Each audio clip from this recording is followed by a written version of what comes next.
Hallelujah. પ્રભુના નામને ગૌરવ આપીએ છીએ. આજે સાંજે પણ એઝરા પ્રોજેક્ટના 36મા દિવસે આપ સર્વનો આવકાર કરીએ છીએ.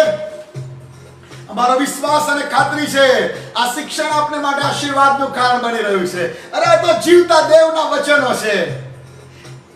અનાદિકાળથી અનંત કાળ સુધીના વચનો છે અને વચનોમાંથી શીખવાનો આપણને મોકો મળ્યો છે. પ્રભુના નામને પુષ્કળ ધન્યવાદ આપીએ છીએ. પિતરના પત્રને આપણે ભણી રહેલા છે અને થેન્ક યુ વેરી મચ તમારી કોમેન્ટ્સ ને માટે. ઘણા બધા લોકો માટે બહુ આશીર્વાદનું કારણ બની રહ્યું છે અને મને આનંદ બહુ છે. હું એવું માનું છું કે આ પ્રોજેક્ટ સફળ થયો છે કારણ કે બહુ જ બધા ભાઈઓ બહેનો વચનો વાંચવામાં બરોબર લાગી ગયા છે. મને કોઈ ફોન કરીને કહે કે મારો આજે જૂનો કરાર પતી ગયો આ લોકડાઉનના સમયમાં. કોઈકને કહ્યું મારો તો નવોય પૂરો અને જૂનો ફરીથી આ બાજુથી ચાલુ કર્યો છે. નાના બાળકોએ 4 સુવાર્તાઓ પૂરી કરેલી છે. નાના બાળકોએ ગીત શાસ્ત્ર પૂરું કરેલું છે અને આ બધા જ્યારે મને વોટ્સએપમાં ખબર પડે મારા બાળકોએ આટલું બધું બાઇબલ વાંચ્યું છે, મારા માટે બહુ જ આનંદની બાબત છે. ધન્ય છે બાળકોને કે જેઓ વચનના સાંભળનારા જ નહીં પણ પાડનારા છે. મંડળીના ઘણા બધા ભાઈઓ બહેનો અને જુવાનો અને બાળકોએ એ વચનો વાંચવામાં પોતાનું મન લગાવ્યું છે અને હું એને આ પ્રોજેક્ટની સફળતા ગણું છું.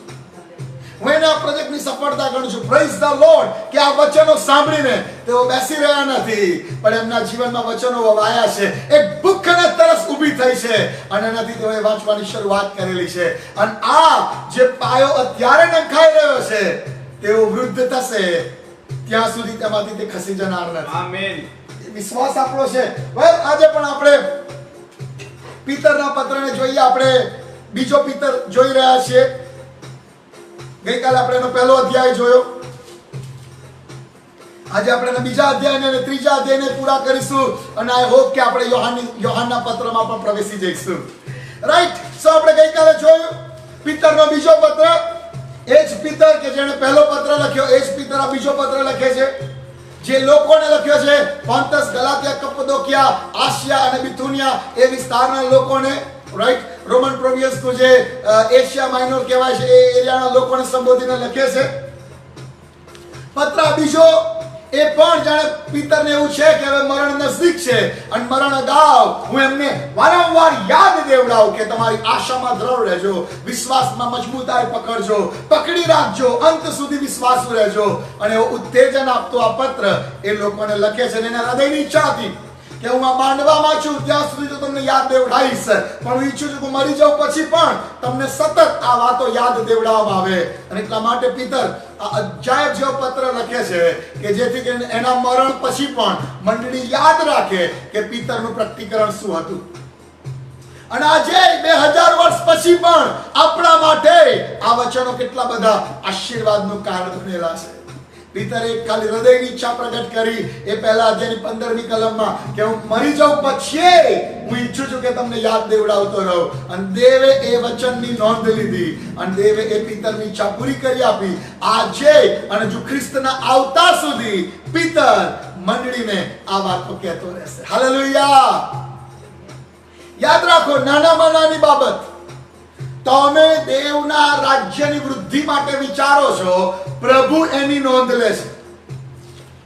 પ્રભુના રાજ્ય અને મહિમા માટે તમે જો કશુંક વિચારો છો, પ્રભુ એની નોંધ લે છે. હું ઘણી વખત એવું કહું છું, પેલી કલમ લખેલી છે કે માગો ને તમને મળશે.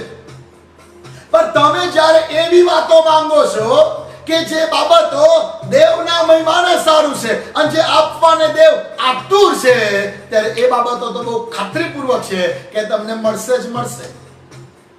તમે જો એમ કહો કે પ્રભુ આ વર્ષ દરમિયાન મારે 1 લાખ રૂપિયા દાન આપવું છે, તમારો પગાર 8,000 છે કે 15,000 છે કે 20,000 છે એની જો લેવા દેવા નથી, પણ તમે પ્રાર્થનામાં શું માંગો છો?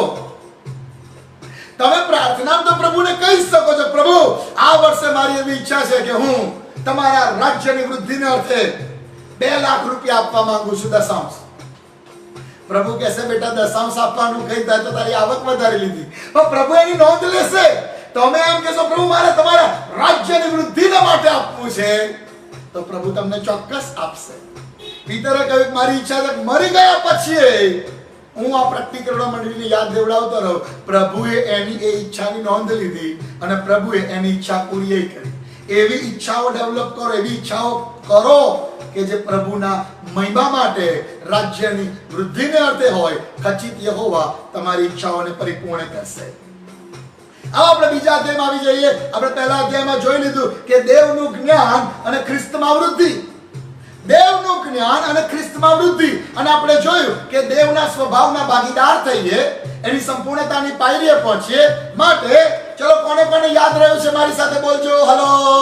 વિશ્વાસની સાથે ચારિત્રને જોડી દો, ચારિત્રની સાથે જ્ઞાનને જોડી દો, જ્ઞાનની સાથે સંયમને જોડી દો, સંયમની સાથે ધીરજને જોડજો, ધીરજની સાથે ભક્તિભાવને જોડજો, ભક્તિભાવની સાથે બંધુપ્રીતિને જોડજો અને બંધુપ્રીતિની સાથે પ્રેમને જોડી દો.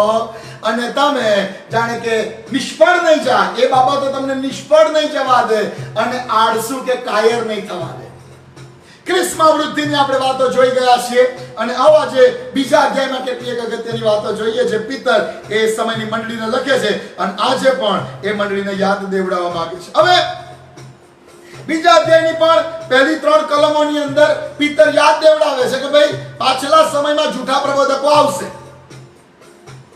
ઉપદેશથી જુદો ઉપદેશ, ખોટો ઉપદેશ, સાઇડ ટ્રેક કરનારો ઉપદેશ લઈને આવશે. એવા માણસોથી સાવધાન રહો. એવું પહેલી 3 કલમમાં છે. આપણે ઝડપથી વાંચીએ. ઇઝરાયેલી લોકોમાં, જો બહારથી નહીં, ઇઝરાયેલી લોકોમાં જ ખોટા પ્રબોધકો પણ ઊભા થયા હતા. રાજાઓના પુસ્તકમાં જુઓ, એવા પ્રબોધકો જોવા મળશે કે જે રાજાને ગમે એવો પ્રબોધ કરનારા હોય.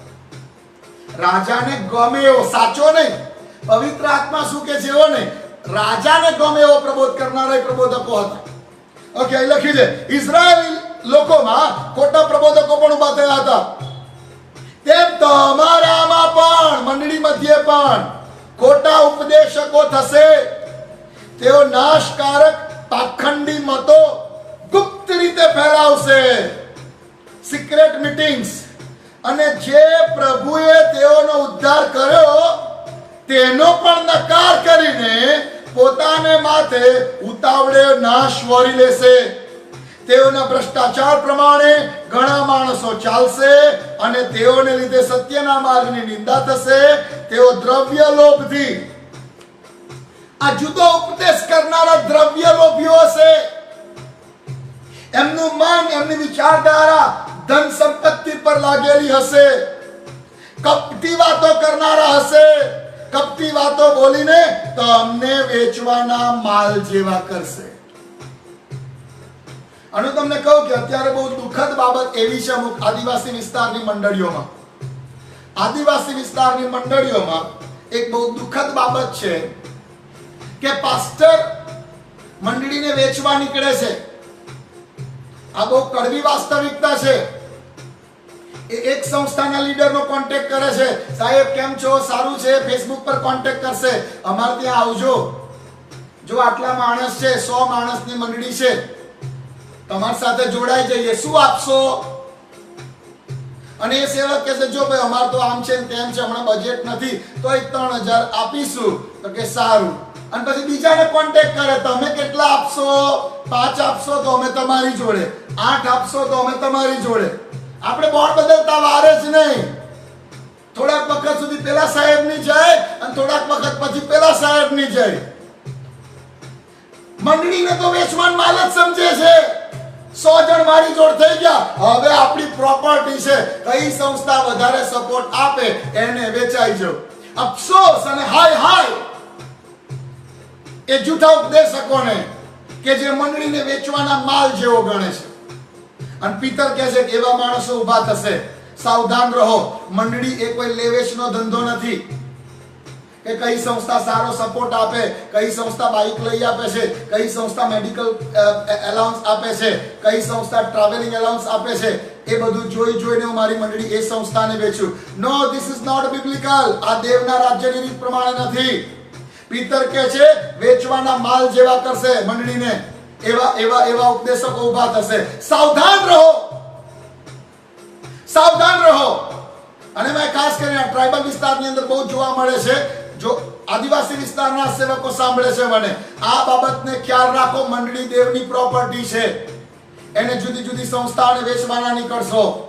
તમે પોતે આકાશમાંથી દેવના ચરણોમાં બેસીને પામો અને તમારી મંડળીને આત્મિક ખોરાક પૂરો પાડો. એ મંડળીને વેચવાના માલ જેવા ના કરવામાં આવે. અહીંયા લખ્યું છે કે વેચવાના માલ જેવા કરશે, તેઓને માટે આગળથી ઠરાવેલી સજા વિલંબ કરતી નથી અને તેઓનો નાશ ઢીલ કરતો નથી. ન્યાય કરશે દેવ. જે ટોળા પર તમને અધ્યક્ષ નિમ્યા છે એનું પ્રતિપાલન કરો. જે ટોળા પર દેવે તમને અધ્યક્ષ બનાવ્યા છે એ મંડળીને વેચવાનો માલ ના સમજો, એનું પ્રતિપાલન કરો. રોજ તમે પ્રભુના ચરણોમાં બેસો, આકાશમાંથી એ માનનાને પ્રાપ્ત કરો અને તમારી મંડળીને ફ્રેશ માનના ખવડાવો.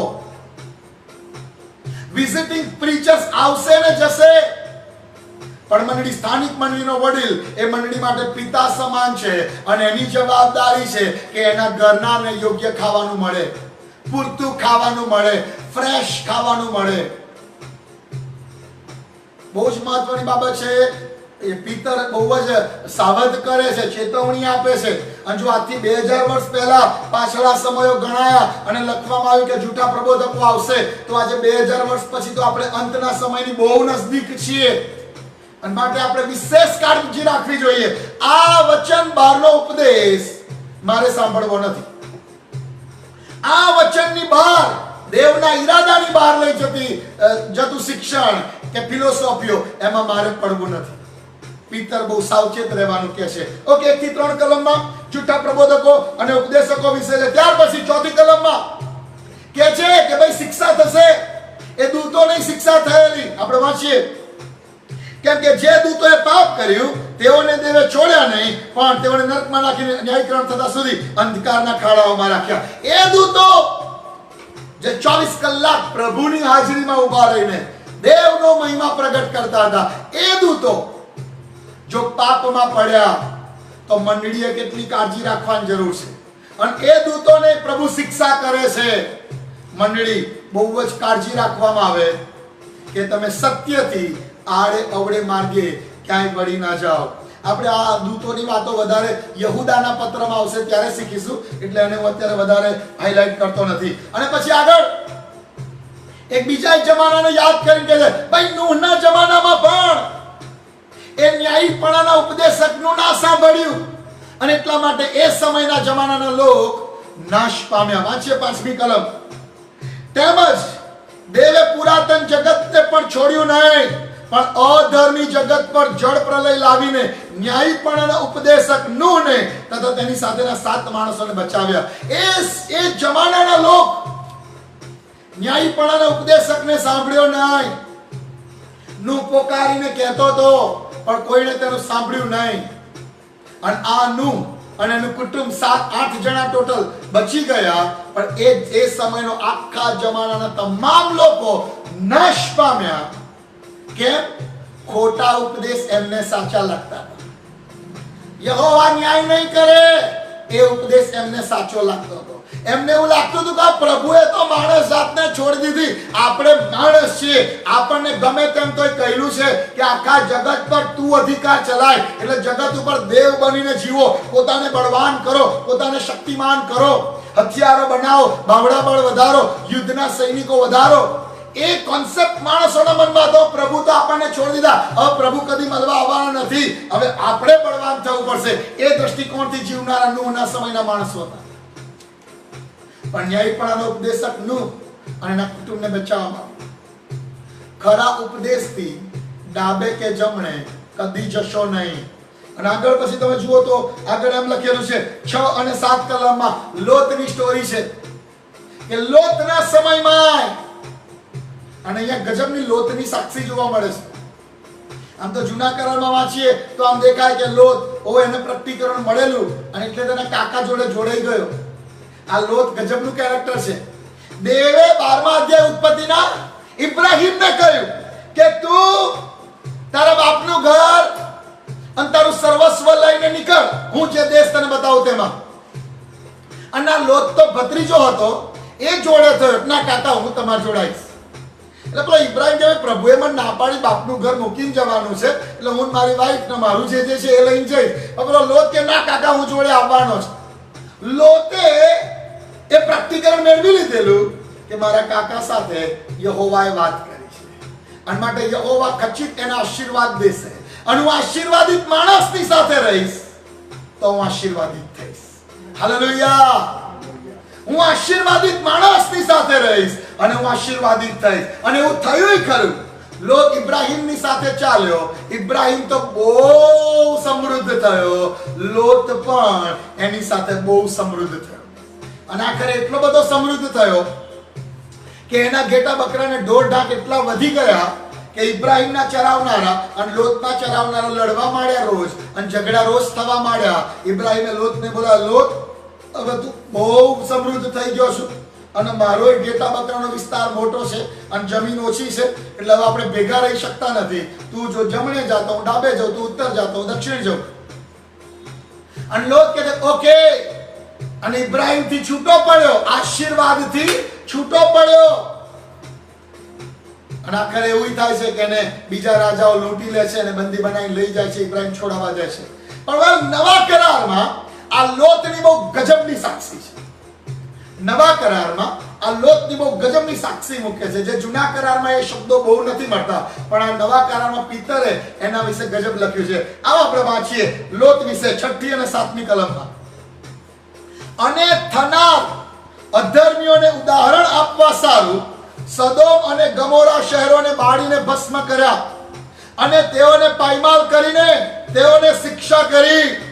અને ન્યાયી લોત જે અધર્મીઓના દુરાચારથી ત્રાસ પામતો હતો તેને છોડાવ્યો, કેમ કે તે ન્યાયી માણસ તેઓની સાથે રહેતો હતો ત્યારે તેઓના દુષ્ટ કૃત્યો જોઈને તથા સાંભળીને તે પોતાના ન્યાયી આત્મામાં નિત્ય ખિન્ન થતો હતો.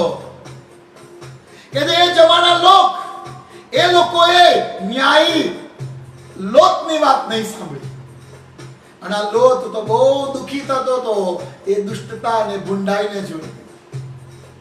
અને એ જમાનાને દેવે છોડ્યું નથી. અને એટલા માટે પિત્તર બહુ વોર્નિંગ આપે છે. જે જમાનામાં જૂઠા પ્રબોધકો ઉભા થયા, અરે દેવ ન્યાય નહીં કરે, અરે દેવ શિક્ષા નહીં કરે, દેવે માણસોને મૂકી દીધા છે, હવે વાંધો નહીં. જે માણસોએ જૂઠા પ્રબોધકોનું માન્યું અને જે તે જમાનાના ન્યાયી સેવકોનું ના સાંભળ્યું, તેઓ નાશ પામ્યા. નૂહના સમયમાં નૂહે ન્યાયીપણાનો ઉપદેશ કર્યો, પણ અધર્મીઓએ સ્વીકાર્યું. લોત ન્યાયીપણાનો ચાહક, ન્યાયીપણાનો ઉપદેશક, એની વાત કોઈને સાંભળી નહીં. એના જમાઈઓએ ના સાંભળ્યું, અને આખરે એ અધર્મીપણામાં સગડા નાશ પામ્યા. પિતર બહુ ગંભીરતાથી કહે છે કે આ છેલ્લા સમયમાં ખોટા ઉપદેશકોથી બહુ સાવચેત રહેજો. કારણ કે ખોટા ઉપદેશકો તમને વિશ્વાસમાંથી પાડી નાખવા માટે હોય છે. તમને ખબર છે અય્યુબ ઉપર મુશ્કેલી આવી. અય્યુબ બહુ ધનાઢ્ય માણસ હતો. એની પુષ્કળ માલ મિલકત હતી, 10 બાળકો હતા. અને શેતાને દેવની સાથે ચર્ચા કરીને દેવે કહ્યું કે જા તારા હાથમાં મૂકું છું, એની પાસે કશું નહીં હોય તો એ મારી ભક્તિ કરશે. કે શેતાને એવું કહ્યું તું એને આશીર્વાદ દે છે, એનું ચોકરદમ રક્ષણ કરે છે, એટલે એ તારી ભક્તિ કરે જ નહીં. અને દેવ કહે ઓકે એવું તું માને છે, જા બધુંય તારા હાથમાં સોંપ્યું, બધુંય તું નાશ કરી નાખ, તોય એ મારી ભક્તિ નહીં છોડે. અને શેતાને કે છે આકાશમાંથી આગ પડી, શેતાન આગ પાડી શકે છે. એના ઘેટા મરી ગયા, એના ઊંટો લૂંટાઈ ગયા, એનું બધું જ જતું રહ્યું. છેલ્લે એના 10 બાળકો મરી ગયા. 10 બાળકો મરી ગયા. અને એની પત્ની ના મરી ગઈ. કેમ એની પત્ની ના મરી ગઈ? કે શેતાન બધું ના છીનવી લે. અમુક મરેલા કરતા જીવતા વધારે ઉપયોગી હોય શેતાન માટે. એટલે કે એની વાઈફને નથી મારી નાખવી, કેમ કે એની વાઈફ જ એને દેવની સામે ઉશ્કેરશે. અને એવું થયું છે. અય્યુબની પત્નીએ કહ્યું, અરે આપઘાત કરીને મરી જા અને દેવને શ્રાપ આપ. આવી તારી હાલત કરી, તારું ન્યાયપણું ના જોયું, હવે યહોવાને શ્રાપ આપ અને તું મરી જા. શૈતાન એની સૌથી નજદીકની વ્યક્તિનો ઉપયોગ કરીને અય્યુબને પાડી નાખવા પ્રયત્ન કરે છે. અને બહુ મહત્વનું છે સમજવું. મંડળી મધ્યે કે જે ખોટા ઉપદેશકો ઊભા થશે અને એવું તમને ઉશ્કેરશે કે તમે દેવનો માર્ગ મૂકીને ચાલ્યા જાઓ. ભલા રિમેમ્બર, તમે કોનું સાંભળો? એક વાક્ય ઇતિહાસ જાણવું છે બધાને, પણ સત્ય જ્યારે સાંભળે છે ને ત્યારે એમને બહુ કડવું લાગે છે. એમની ઈચ્છા છે કે મારે સત્ય જાણવું છે, પણ સત્ય જ્યારે કડવું લાગે છે કારણ કે એને જ સુધારો લાવનારું હોય છે ત્યારે એને બહુ તકલીફ પડે છે. અને એટલે આ બહુ ઇમ્પોર્ટન્ટ વસ્તુ છે, તમે કોને સાંભળો છો. રાઈટ? આગળ જોઈએ આપણે 9 થી 12 કલમમાં આ અન્યાયીઓને સજા થશે એના સંબંધી છે કે અધર્મીઓ અને અન્યાયીઓને સજા થશે. જોઈએ આપણે ઝડપથી. 9 થી 12 કલમની અંદર છે, આપણે બધું નહીં વાંચીએ. પ્રભુ તે ભક્તોને પરીક્ષણમાંથી છોડાવવાનું જાણે છે. હાલેલુયા. એક દિલાસાની કલમ છે. ગમે તેવા પરીક્ષણનો સમય હશે, ગમે તેવા સંકટનો સમય હશે, ગમે તેવી સતાવણીનો સમય હશે, પ્રભુ પોતાના ભક્તોને પરીક્ષણમાંથી બહાર કાઢવાનું જાણે છે. હાલેલુયા. હાલેલુયા. બાઇબલ બીજી જગ્યાએ એમ પણ કહે છે કે એ તમારી તાકાત બહારનું પરીક્ષણ તમારા પર નહીં આવવા દે. દેવ જાણે છે તમારી ક્ષમતા શું છે. તમારી ક્ષમતા કરતા વધારે મોટું પરીક્ષણ તમારા પર નહીં આવવા દે. અને પરીક્ષણ આવશે તો રિમેમ્બર, એક છૂટકાનો માર્ગ હશે, એક બારી હશે કે જ્યાંથી તમે નીકળી જઈ શકો. એટલે પરીક્ષણ આવે ત્યારે શોધી લેવાની કે પેલો છૂટકાનો માર્ગ કઈ છે ભાઈ, પ્રભુએ રાખી મૂકેલો, મારે એ પકડી લેવાનો છે. બટ પ્રેઝ ધ લોર્ડ, પ્રભુ પોતાના ભક્તોને પરીક્ષણમાંથી છોડાવવાનું જાણે છે. અને અન્યાયીઓને તથા વિશેષ કરીને જેઓ દુર્વાસનાઓથી દૈહિક વિકારો પ્રમાણે ચાલે છે ને પ્રભુના અધિકારને તુચ્છ ગણે છે, તેઓને ન્યાયકાળ સુધી શિક્ષાને માટે રાખી મૂકવાનું તે જાણે છે. અને કે પછી બધી શિક્ષાની વાતો છે કે તેમને આ સજા થશે, આ સજા થશે ને એવું છે. અને એમના કામ કેવા હશે એ ફરી પાછો રિપીટ કરે છે પિતર કે ભાઈ ઉભા રહો, એમના કામ આવા પણ હશે. એ લિસ્ટ જોઈએ કે જેથી કરીને એવા કામ કરનારા તમને મંડળીમાં દેખાય કે એ મંડળીના માણસોને જાણે કે પરીક્ષણ કરતા દેખાય, તો તમે પારખી શકો કે આ જૂઠા ઉપદેશકો છે, આ જૂઠા પ્રબોધકો છે. 13 અને 14 કલમ વાંચીએ. તેઓ દોડે દિવસે સુખ ભોગમાં આનંદ માણે છે, તેઓ ડાઘ તથા એબ છે, તેઓ પ્રેમ ભોજનમાં મોજ શોખ કરીને તમારી સાથે ભોજન કરે છે, તેઓની આંખો વ્યભિચારથી ભરેલી છે. તેઓની આંખો વ્યભિચારથી ભરેલી છે અને પાપ કરતા બંધ નથી પડતી. તેઓ અસ્થિર માણસોને લલચાવે છે, તેઓના અંતઃકરણો દ્રવ્ય લોભમાં કેળવાયેલા છે. એ ગમે ત્યાં જાય એની દ્રષ્ટિ દ્રવ્ય પર જ હોય, એ પોતાનું જ કરવા પ્રયત્ન કરતો હોય. આગળ, તેઓ શાપના છોકરા છે, ખરો માર્ગ મૂકીને તેઓ અવળે માર્ગે ગયા છે. અને ઓકે, પછી આગળ એક બીજી સરસ જૂના કરારની સ્ટોરી લઈને સમજાવે છે. બયોરના દીકરા બલામને માર્ગે તેઓ ચાલ્યા છે. ઓકે, સ્ટોરી ગણના 22 ની અંદર 22-23 ની અંદર આવે છે, તમે વાંચી લઈ શકો. પણ બયોરનો દીકરો બલામ એના માર્ગે ચાલ્યા. જ્યારે ઇસ્રાયલ પ્રજા અરણ્યની મુસાફરીમાં હતી અને ત્યારે બાલાક નામનો એક રાજા હોય છે, બાલાક. એ જોવે છે કે ઇસ્રાયલ પ્રજા અહીં ઊભી રહી છે અને એ જાણે કે મને હરાઈ દેશે. અને મૂસા મોટા ભાગે એવું કરતો કે કોઈક રાજ્યની નજદીકથી પસાર થાય તો એ રાજ્યના રાજાને કહેવડાવે કે અમે આ પ્રજા અહીંથી પસાર થઈએ છીએ, તને કઈ નુકસાન નહીં કરીએ, યુદ્ધ નહીં કરીએ, અમને નીકળી જવા દે. પણ આ બલાક અને બીજા અમુક રાજાઓ હતા, એ લોકો પરમિશન નહોતા આપતા. હવે બીક પણ હતી કે 20 લાખ માણસો કોઈક નગરમાંથી જાય ને તો છેલ્લા તળાવે ચાટીને જાય, તળાવે કોરું થઈ જાય. કારણ કે એમના ઢોર કેટલા, 20 લાખ માણસો, પુરુષો અને સ્ત્રીઓ, અને એ સિવાય એમના ઢોર. હવે બધી બહેનો કપડા ધોવા બેસી જાય તો કુવા ખાલી કરી નાખે, એમના તળાવો સફાચટ થઈ જાય, એમના ઢોરને પીવડાવવા બેસે તો ક્યાં જઈને ઊભું રહે? એટલે ઘણા નગરો કે ના ભાઈ અમારાથી ના જશો, દૂર રહીને જાઓ. અને બાલાક તો શ્રાપ આપવા જ બોલાવે છે બલામને કે તું આ એના પ્રજાને શ્રાપ આપ.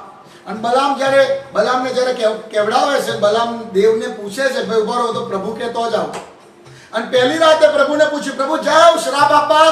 પ્રભુ કે છાનમાનો બેસ ઘેર, નહીં જવાનું, એ મારી પ્રજા છે. એટલે પેલા માણસો પાછા જઈને બલાકને કહે છે પેલો બલામ તો ના આવ્યો, તો કે ફરી જાઓ. ફરી ગયા અને ફરી મોટી ઓફર લઈને ગયા કે બલામ જો આ વખતે રાજાએ છે ને મોટી ઓફર આપી છે અને અમે એના ખાસ માણસો છે, અમને મોકલ્યા છે. એટલે બલામ કે આ ઓફર તો ખાસી વ્યાજબી લાગે છે, બહુ સારી લાગે છે. એટલે આ વખતે ઉભો ફરી પ્રભુને પૂછી જો. તો બીજી રાતે ફરી પ્રભુને પૂછો, પ્રભુ આ વખતે ઓફર સારી છે, જો ના જો.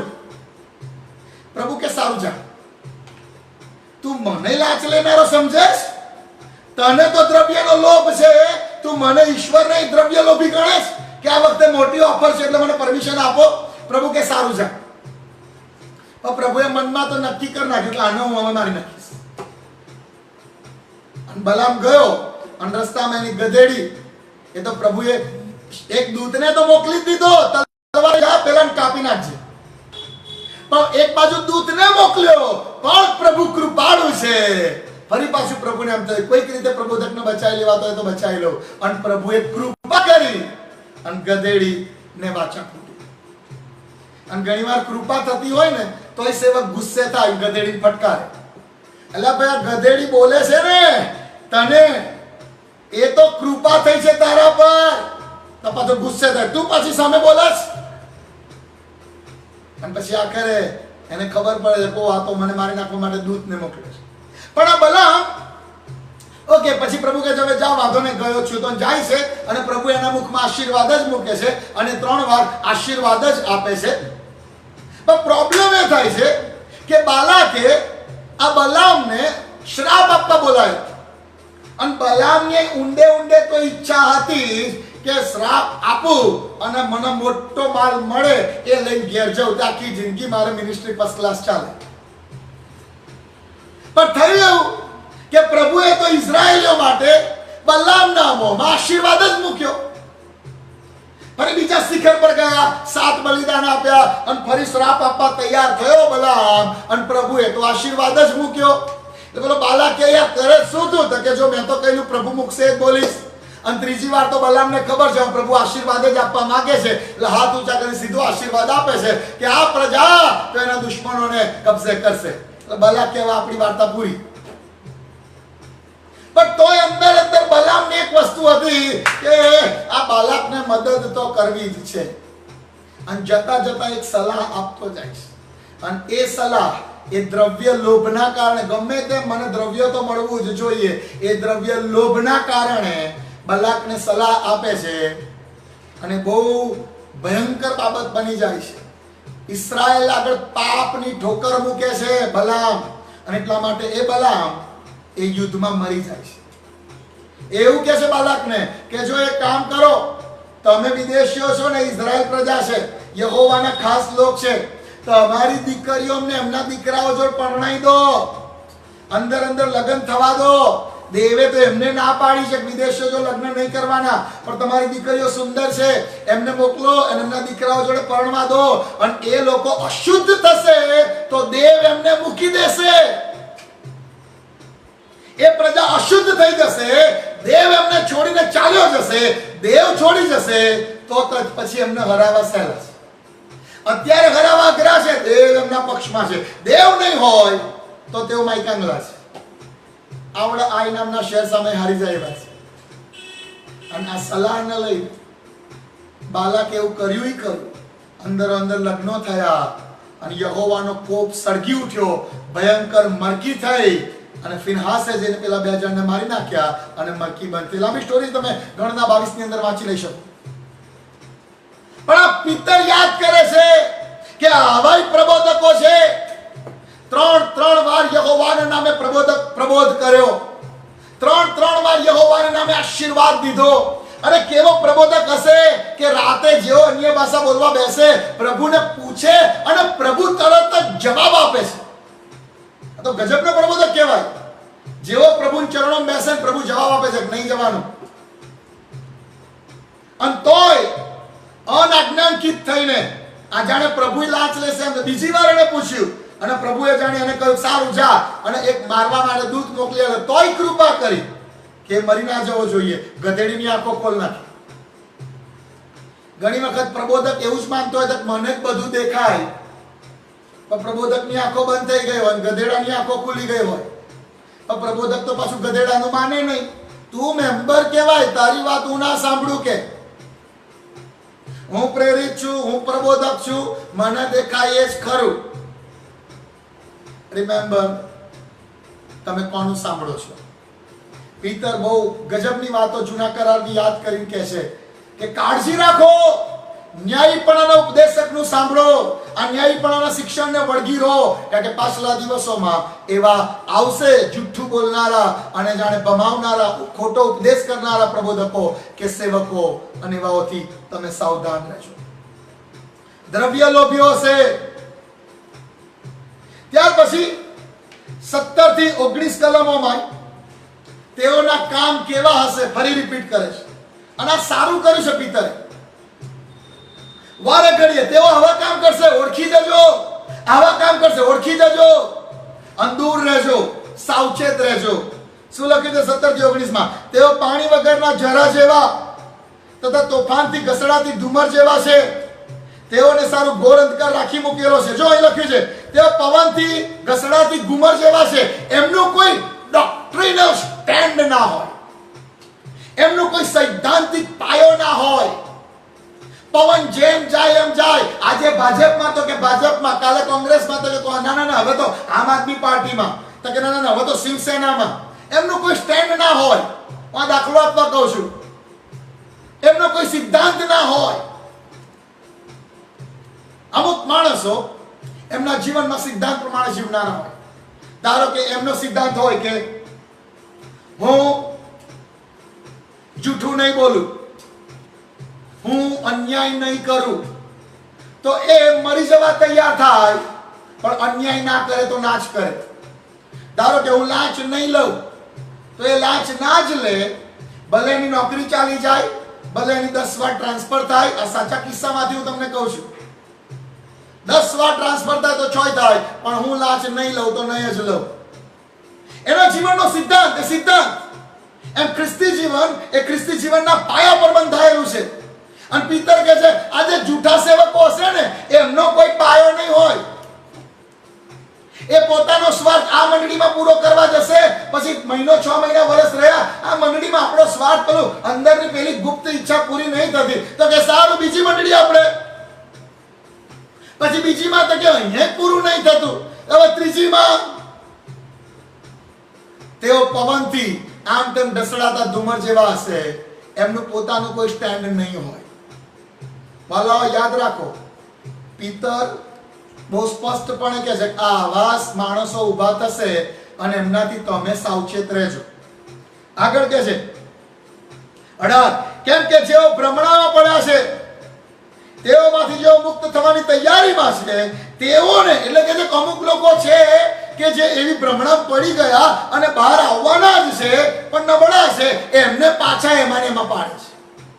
પોતે તો પડે છે, બીજા ઘણાઓને લઈને પડવા કરે છે.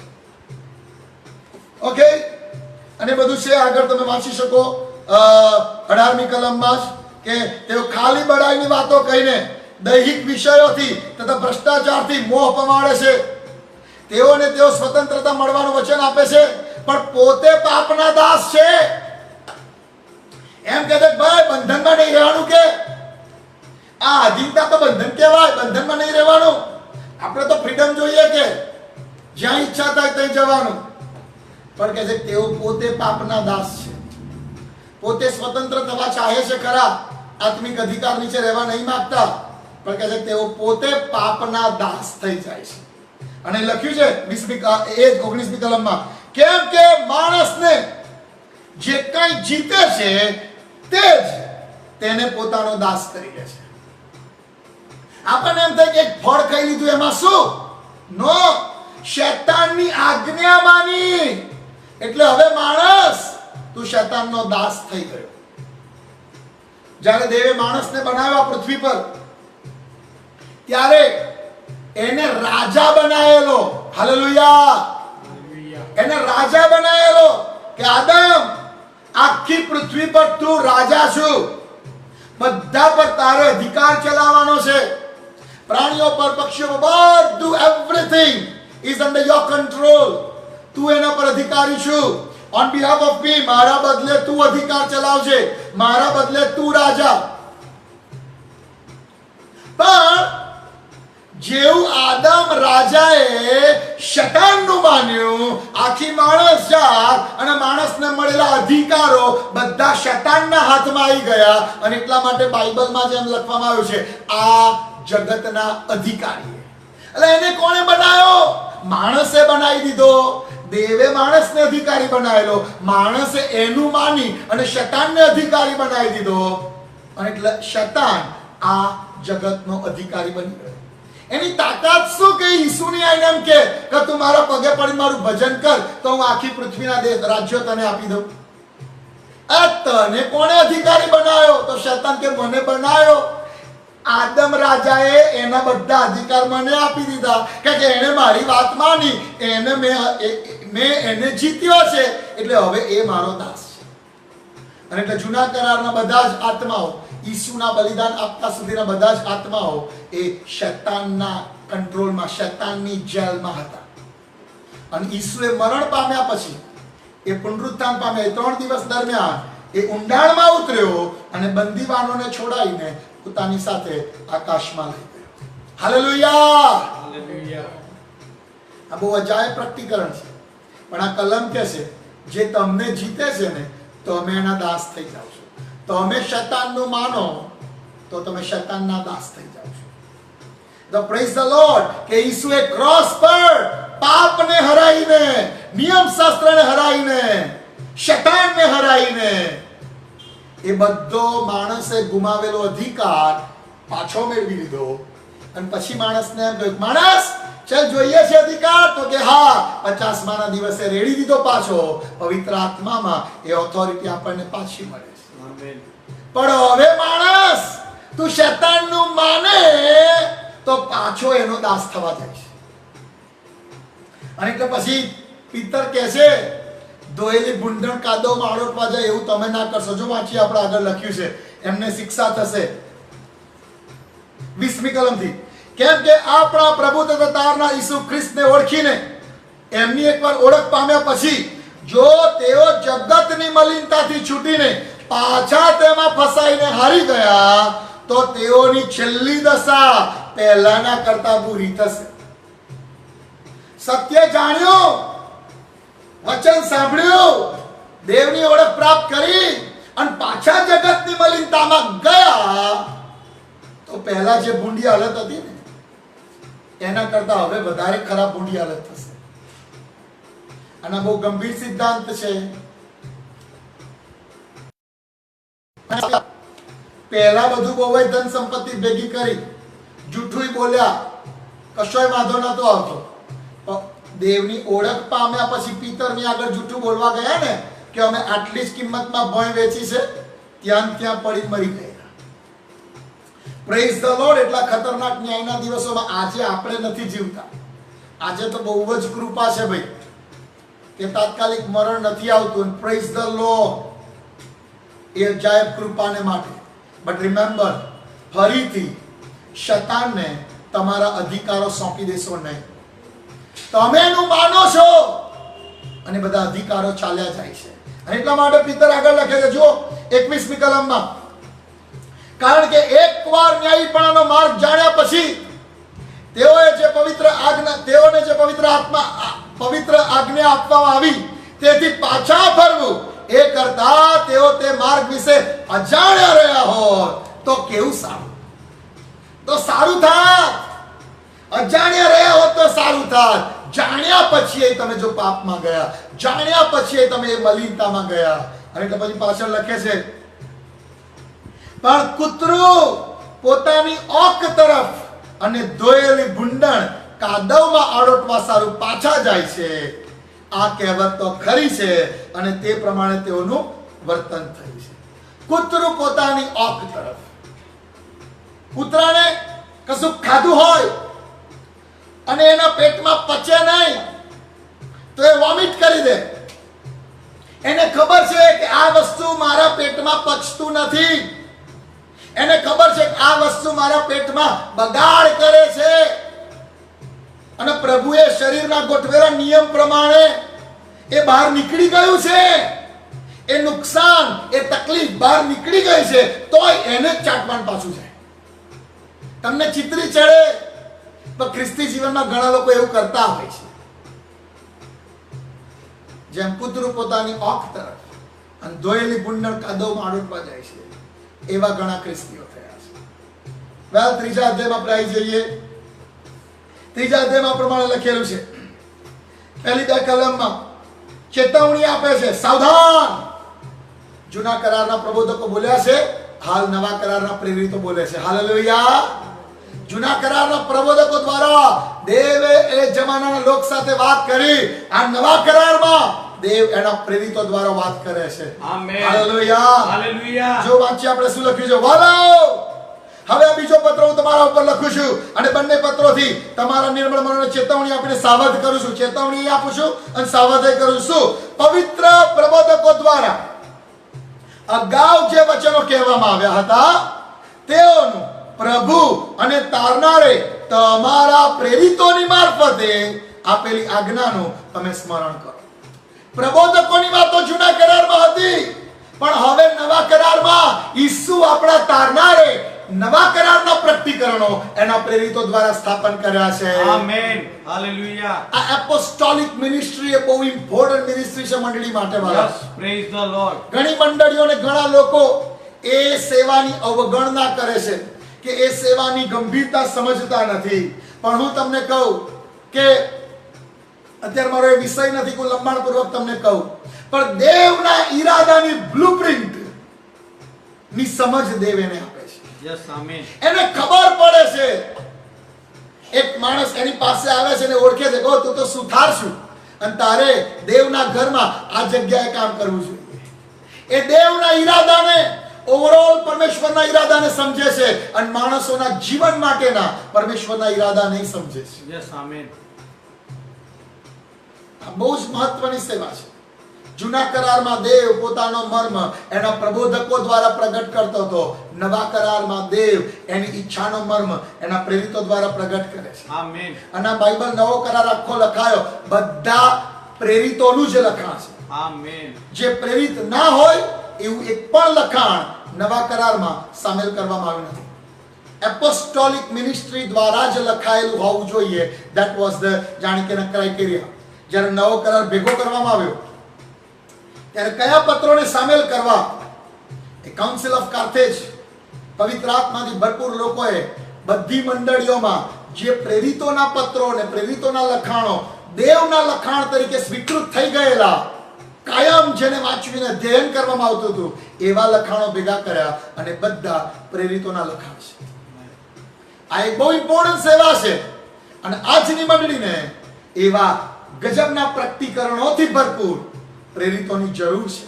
આમેન. કે જે પાયાનું કામ કરે, જે જીવનોમાં પાયો નાખે વચનનો, કે જેથી કરીને એક મજબૂત બિલ્ડિંગ તૈયાર થાય. હાલેલુયા. હાલેલુયા.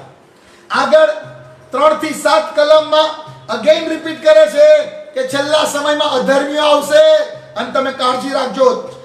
3 થી તો 5 કલમમાં ખાસ કરીને આપણે જોઈએ. ચલો, પ્રથમ તો આ વાત જાણો કે છેલ્લા સમયમાં, આ છેલ્લા સમય માટે હું તમને કહું કે એ પિતરને તો એવું હતું જ કે બસ હવે છેલ્લા સમયો છે જ. નોટ ઓનલી પિતર, એ જમાનાના બધા પ્રેરિતો પ્રબોધકો પણ એવું હતું. અને પ્રભુએ એ વાત લખાવડાવી છે માટે એ સાચી પણ હતી. કે એ જ કોન્સેપ્ટમાં જીવો, એ જ દ્રષ્ટિકોણથી જીવો. છેલ્લા દિવસો છે. ઈસુએ કહ્યું જો થોડી જ વારમાં આવું છું. અને માટે આજની મંડળીએ તો કેટલું વિશેષ જાણવું જોઈએ કે હવે તો છેલ્લા દિવસોમાં 2000 પૂરા થઈ ગયા, એટલે તો છેલ્લા દિવસો આવી ગયા કેવા. વાંચીએ 3જી કલમમાં, છેલ્લા સમયમાં ઠઠ્ઠા કરનારા આવશે, જેઓ પોતાની દુર્વાસના પ્રમાણે ચાલશે અને કહેશે કે તેના આગમનના વચનનું શું થયું છે. કેમ કે પૂર્વજો ઊંઘી ગયા ત્યારથી ઉત્પત્તિના આરંભમાં સઘળું જેવું હતું એવું જ રહે છે. કેમ કે તેઓ જાણી જોઈને આ ભૂલી જાય છે. ઓકે, આપણે પછી સમજીએ. ચાલો, આને એક મર્મ છે એટલા માટે. પણ પિતર કહે છે પાછલા સમયોમાં, છેલ્લા સમયોમાં એવા અધર્મી માણસો ઊભા થશે, દેહના કામો પ્રમાણે ચાલશે, અધર્મી કામો પ્રમાણે ચાલશે, ઈશ્વરના આગમન સંબંધી મશ્કરીઓ કરશે. શું થયું કે આવવાના હતા, ના આયા ને, એ તો નહીં આવવાના. હવે વચન કરતા વિરુદ્ધની વાતો કરશે. પછી આ એક પિતર બહુ ગજબનો મર્મ લખે છે અને આ મર્મ સંબંધી દુનિયાભરમાં ચર્ચાઓ છે. અમુક લોકો એને જુદા દ્રષ્ટિકોણથી સમજે છે, અમુક લોકો એને જુદા દ્રષ્ટિકોણથી સમજે છે.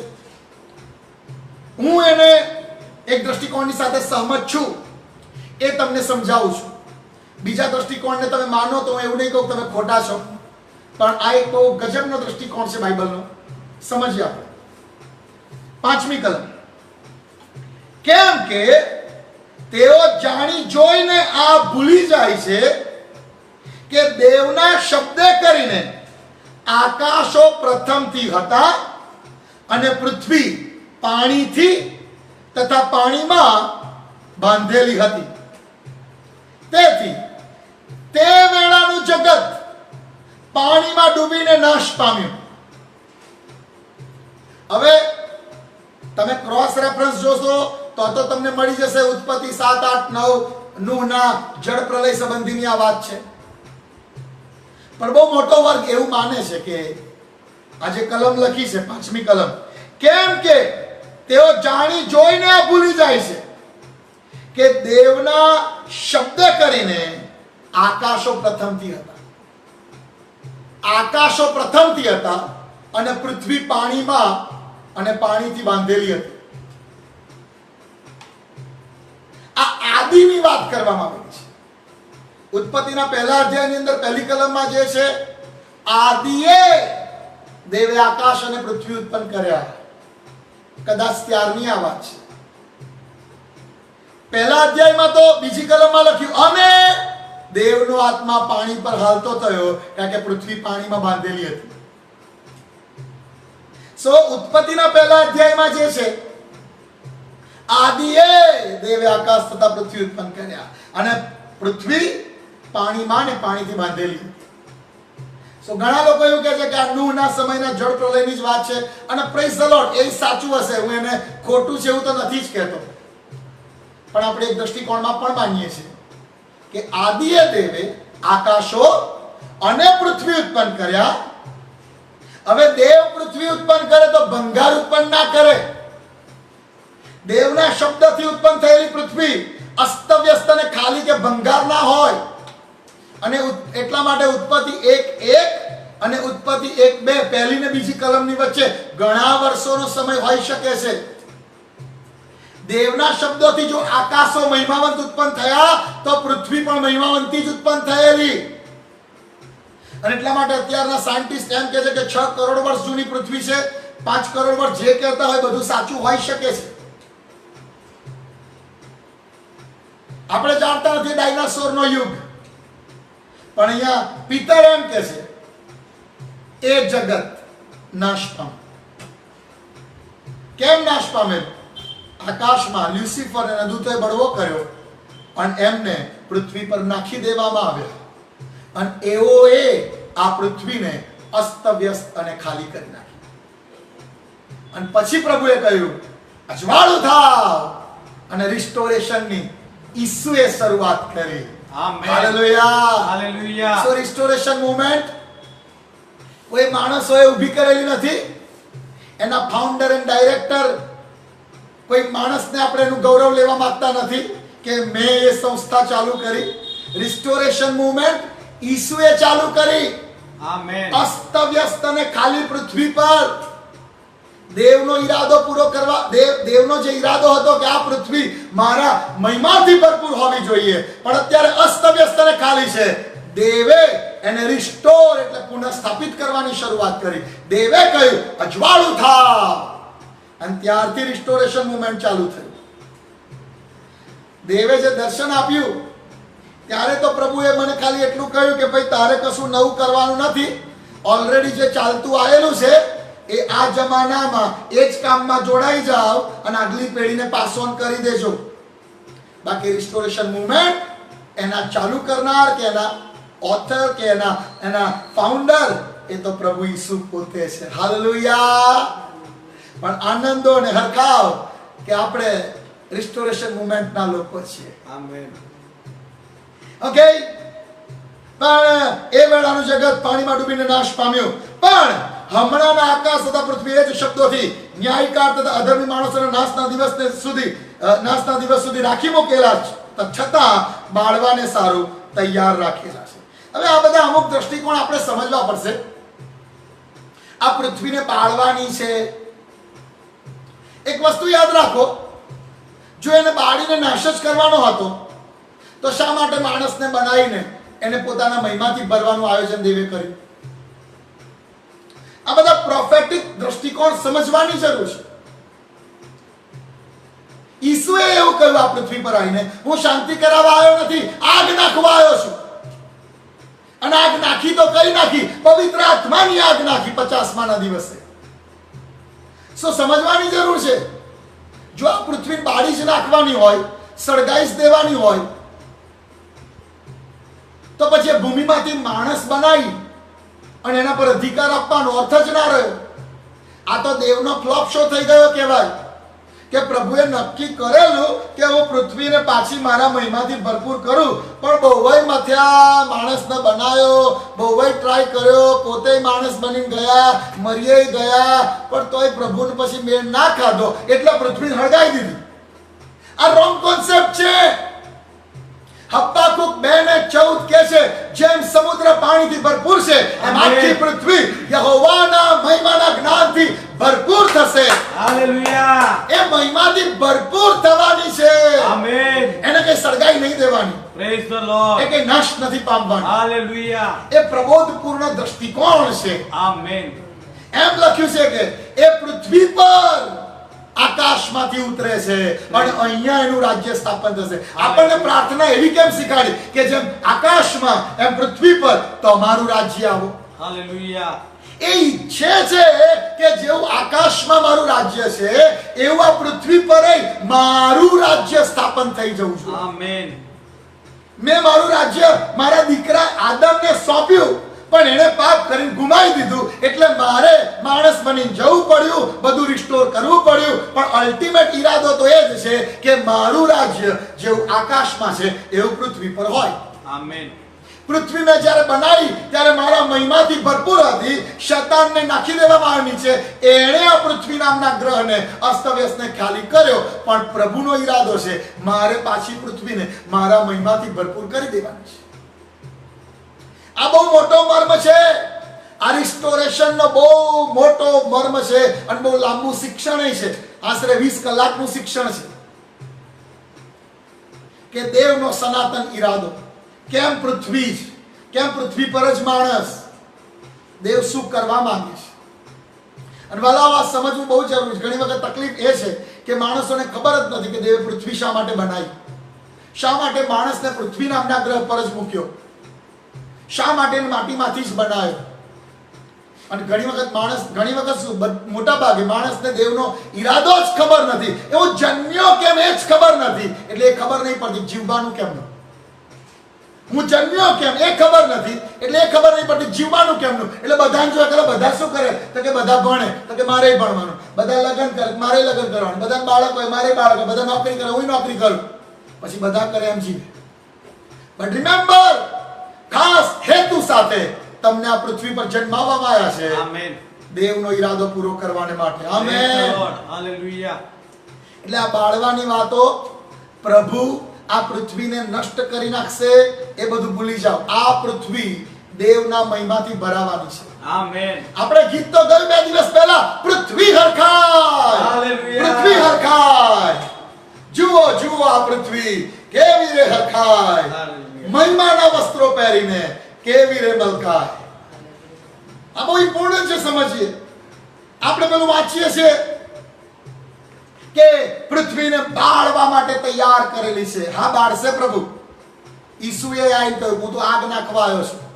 અને નહીં સમજનારા યોહાન 6:66 માં લખ્યું છે, ત્યાર પછી કેટલાક શિષ્યો ઈસુની પાછળ ના ચાલ્યા. એટલે ઈસુ કહેતા હતા શું એ તો સમજો. તો કે ના, એમણે એવું કહ્યું કે તમારે ખરેખર મારું લોહી પીવાનું છે અને ખરેખર મારું માંસ ખાવાનું છે. હવે મૂસા નિયમશાસ્ત્ર પ્રમાણે તો ના પાડેલી કબૂતરનું લોહી ના પીવાય, અને આ માણસ તો એમ કહે છે ખરેખર મારું લોહી પીવાનું છે. એટલે અમે કે હવે ઈસુની પાછળ નહીં ચાલીએ. યોહાન 6:66 કહે છે ત્યાર પછી ઘણા શિષ્યો ના ચાલ્યા. અને જે શાંતિનો સરદાર છે એ એમ કે છે હું શાંતિ કરાવવા આવ્યો નથી, આગ નાખવા આવ્યો છું. તો આપણે એ સમજવાનું, એની આગ નાખવા દ્વારા એની શાંતિ સ્થાપન કરશે. હાલેલુયા. એ આગ નંખાવા દ્વારા શાંતિ સ્થાપન કરશે. આ પૃથ્વી બળશે, હા ચોક્કસ બળશે. પવિત્ર આત્માની આગ આ પૃથ્વી પર ફેલાઈ રહી છે. આખી પૃથ્વી પવિત્ર આત્માની આગથી સળગવાની છે. આમેન. એને કઈ બળીને ભસ્મ નથી થવાનું. એ દેવના મહિમાથી ભરપૂર થવાને માટે મુકર્રર કરવામાં આવેલી છે. હાલેલુયા. બહુ મોટો દ્રષ્ટિકોણ છે. તમને કદાચ પ્રશ્ન થાય તો મને પર્સનલ WhatsApp પર કે આ મેસેન્જર ની અંદર લખીને તમે પૂછી શકો છો, કારણ કે આ બહુ લાંબુ શિક્ષણ છે. હું આખું અત્યારે આપી શકું એમ નથી, પણ આ એક કોન્સેપ્ટ મેં તમને કહ્યો કે આવો દ્રષ્ટિકોણ મગજમાં હોય તો કાઢી નાખજો કે આ પૃથ્વી સળગાઈ જશે, પૃથ્વી બધું નષ્ટ થઈ જશે, પછી નવી પૃથ્વી આવશે, નવો પ્રોજેક્ટ આવશે. નવો કોઈ પ્રોજેક્ટ નથી. આ જ પ્રોજેક્ટ પરિપૂર્ણ થશે.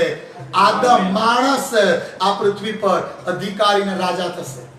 હાલેલુયા. દેવ રાજા છે, દેવ સર્વોપરી છે, પણ એને જે નક્કી કર્યું કે આ પૃથ્વી એના મહિમાના જ્ઞાનથી ભરાઈ જાય, એ માણસો દ્વારા ખચિત યહોવા પરિપૂર્ણ કરાવશે. આમેન. આપણે ઝડપથી આગળ વધીએ. આપણો સમય થઈ ગયો છે. 2-3 વાતો જોઈ લઈએ.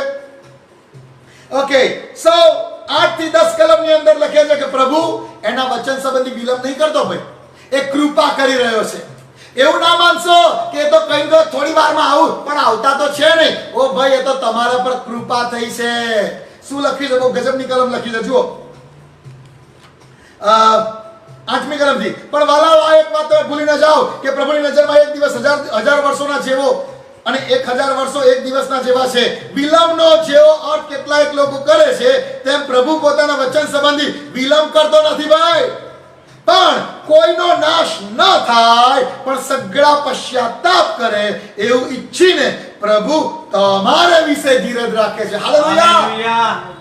અરે હમણાં આવી જશે તો કરોડો લોકો નાશમાં જશે. એ તો પ્રભુ કૃપાળુ છે. એ ઈચ્છે છે એકય આત્મા નાશમાં ના જાય, માટે ધીરજ કરે છે. એના વચનમાં વિલંબ કરે છે એવું ના માનશો. એનું વચન ભૂલી ગયો છે એવું ના માનશો. એના વચન સંબંધી બહુ સાવચેત છે.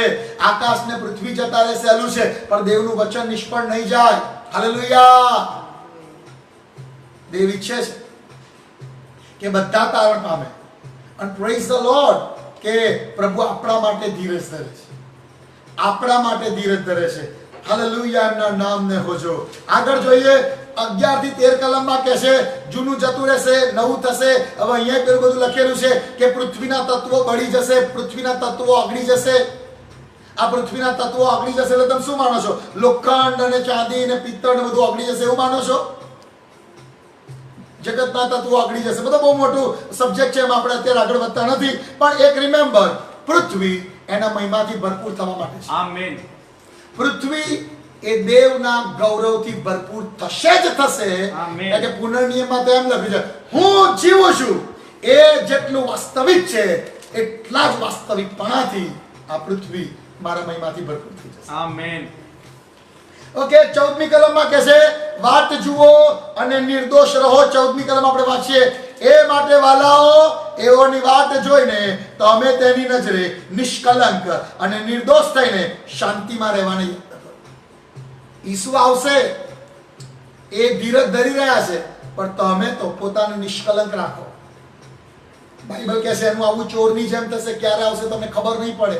અને માટે દરેક સમયે પોતાની જાતને તૈયાર રાખો પ્રભુની આગળ, કે ગમે ત્યારે આવે ત્યારે એને મળવાને તમે તૈયાર હો. ત્યાર પછી લખે છે કે પાઉલના પત્રો તમે વાંચ્યા છે.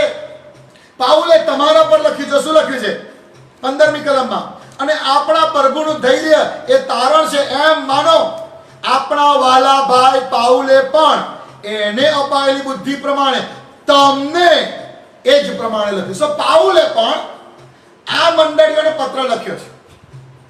અને આપણે જાણીએ છીએ પીતર કોને લખી રહ્યો છે? પહેલો પીતર 1 અને 2 માં લખ્યું છે. પોન્ટસ, ગલાતિયા, હવે ગલાતિયામાં પાઉલે ગયો છે, પાઉલે પત્ર લખ્યો છે. કપ્પદોકિયા, આસિયા એટલે એફેસસ આવ્યું. આસિયાનું શહેર એફેસસ આવ્યું. એફેસસ વિસ્તારમાં અને આસિયામાં પાઉલે મુસાફરીઓ કરી છે. પાઉલે પત્રોય લખ્યા છે. એટલે પીતર કહે છે કે પાઉલના પત્રો ગલાતિયામાં અને એફેસસમાં ને બધા પત્રો તમે વાંચ્યા છે. અને એમાં એણે આ બધી બાબતોનો ઉલ્લેખ કર્યો છે કે અધર્મી માણસો આવશે, ધર્મ ત્યાગ થશે, ફલાણું થશે. અને આપણે વાંચ્યું છે, ઓલરેડી અભ્યાસ કરી ચૂક્યા છે. અને પીતર કહે છે પાઉલની વાતો ન હોય, મારી મચરડીને અવળો અર્થ કરનારા છે. પોતાને ગમે એવો અર્થ કરનારા છે. આનું તમને કહેવા માંગુ છું, વાલાઓ યાદ રાખો, તમને ગમે એવો અર્થ ના કરશો. બાઇબલ જે કહે છે એ કહે છે.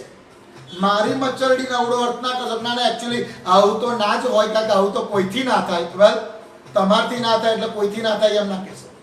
પ્રભુનું વચન છે તો વચન છે. આમેન. દેવ ઈચ્છે છે વચનને મારી મચરડીને અવળો અર્થ ના કરે. એ જે કહે છે તો એ જીવતું વચન છે. હાલેલુયા. હાલેલુયા. પણ એ બહુ સ્પષ્ટ છે. વાંચીએ આપણે શું લખે છે. 16મી કલમ. તેના સગળા પત્રોમાં પણ આ વાતો વિશે એણે એમ જ કહ્યું છે.